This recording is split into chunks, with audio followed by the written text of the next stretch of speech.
Let's make some DIY textured wall art. First, you're going to want to grab your supplies, and I've used plaster of Paris here, but you could also use typical joint compound or drywall spackle.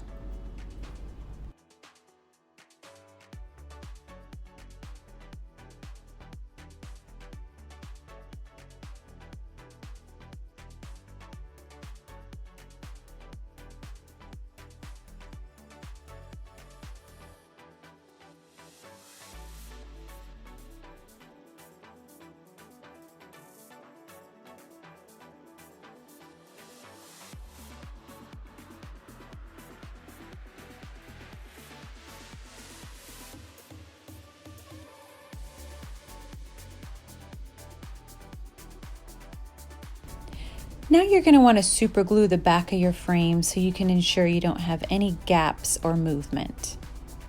Next, to move on to painting your frame, you're going to want to do 2 coats here. Now you'll want to mix your working medium here. You'll have to play with the ratio a little bit. You want it to be a little thicker than pudding. And here's the fun part.